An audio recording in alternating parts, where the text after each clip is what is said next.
A few months ago, I released a video talking about it being time to destroy the world again, and describing how I was going to start running a Desolation campaign with some members of our YouTube group. Well, it's happening. As you may have noticed around, we've been making reference to the game. We're in the middle of playing it, and as we said in those original clips, the goal was for 5 sessions. Well, we've just finished session number 3. So there's not much left in this campaign. So I thought it was time to do a quick update. So the players have stayed the same. We have the same old G playing a newly trained mage. We have Dungeon Master 5.0 playing a legionnaire in a world where the legions have been shattered and the empire which formed them has been crushed and crumbled and torn to pieces. We have Natural 20 Games playing an arena athlete of near human ancestry, something which the game calls a mongrel, which from the human perspective might appear to be a creature with a lot of birth defects or disfigurements from the human point of view. But still, these beings are a natural and important part of the Empire. And we have Gothnog playing an outdoors person, a survivalist, who had already given up on civilization long before the apocalypse took civilization from everyone. And we have a non-player character as a final part of the group, a dependent. Dungeon Master 5.0 created his character with the idea that he would have to protect and care for his much younger sister. And as a twist of sorts to this character, she was just awakening to the fact that she had the ability to be a mage, but no training in it. And of course, being a mage in the apocalyptic world of Desolation is practically a death sentence. So how has this game progressed? Well, normally I like to have an open game, meaning I don't plan a story, I don't script events, we don't go from set piece to set piece. Instead, I like to have things happen. We have an initial starting point, the characters are introduced to that starting point, and then things happen as they will. Action and reaction, cause and effect, planning and the intersection of plans. Well, when you only have 5 sessions, it's much harder to do this, and you have to take more liberties. So what I mean by that is the initial starting point has to have an awful lot going on that will happen. Very short timelines, very small geographic area, and that's what we did. The game opened in a desert. The desert wasn't sand, it was glass fragments of varying sizes and ability to slice one's flesh, and they were starving, they were running low on water, and they were beginning to suspect that the community that they were heading for maybe no longer exists, although they knew that the community that they had just fled was not a safe place either. They were trapped in the desert and needing to find some place to survive. And where we opened the game was with them in reach of a variety of places which could temporarily fill that bill, but would of course come with some kind of cost. Now, as of the last session, they've discovered part of that cost. The food in the area has a chemical effect, which they haven't quite figured out yet. There is some sort of large military force moving in the area, and they're being hunted by predators of the wastes. So with these elements around them, they're now in an exploratory phase. They've come across the ruins of of the culture that was dominant prior to the culture they grew up in. They've come across some of these ruins in the desert. It's a temporary point of safety, and from here they can get their bearings and embark on the final phase of the campaign. We've gone through immediate visceral survival through combat. We've gone through, let's say, more intellectual or skill-based survival through having to deal with the desert environment. This also dealt with a lot of exploration and discovery. And then moving on to the final phase, which I cannot really discuss at this point. Session 4 will be tomorrow, and I'm making this clip primarily not really to recount the details, but as an update and also to discuss the kind of gaming culture which has become a part of this short campaign. So as players, we don't really know each other as people. So in many ways, getting together to play this game is a getting to know you exercise, both as players and as people. And let me tell you, the level of dedication in this group has been very humbling and rewarding. We play on Wednesdays.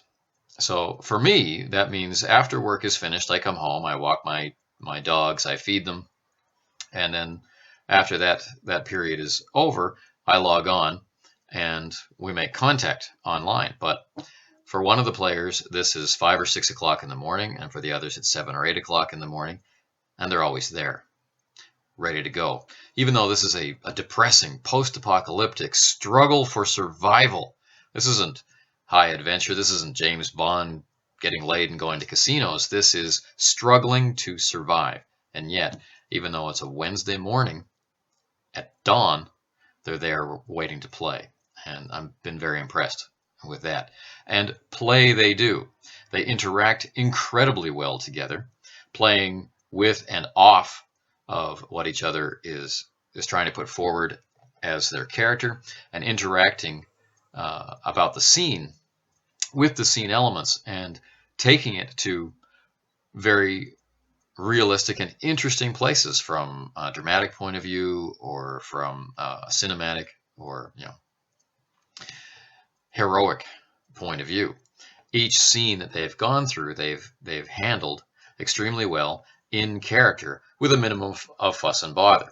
Now, as a group, we sat down to explore ubiquity. This was our number one express goal, which means that it was my intention to highlight the basic form of the game, let's say the vanilla version of Desolation, for them over 5 sessions.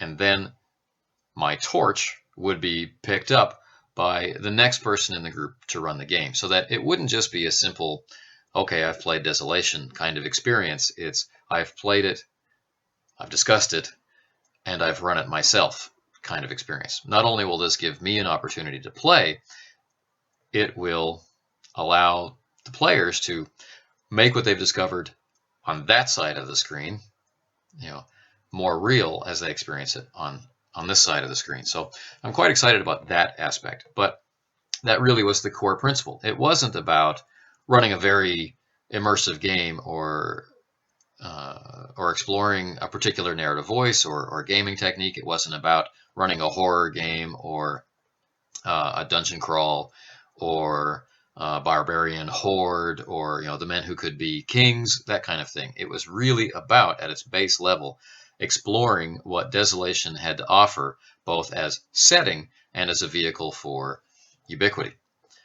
So you might think that the game would be very, very focused on system. And the first session, I did find myself explaining a lot. We would have a scene. The characters would role play through the reactions of the scene, which would bring us to an interaction with system, which would then involve me volunteering an explanation. There may or may not be questions depending on how deep the system was, and then we went right back into role play, interacting with the system. And Ubiquity is very good for getting out of the way, so getting back into character wasn't hard. In the second session, there were fewer things to explain. We had to delve into magic a little more. But there are fewer things to explain. There are fewer interruptions. In the third session, likewise.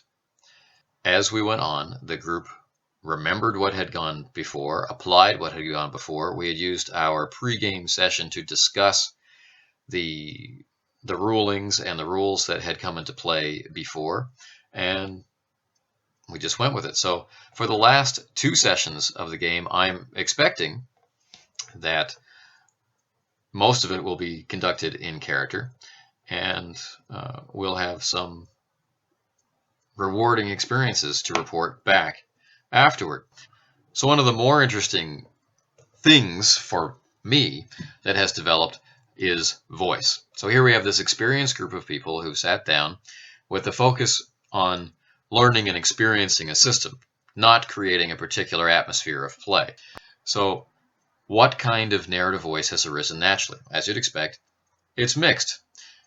2 of our players have a preference for gaming primarily in the third person, and 2 of the players have a preference for gaming naturally in the first person.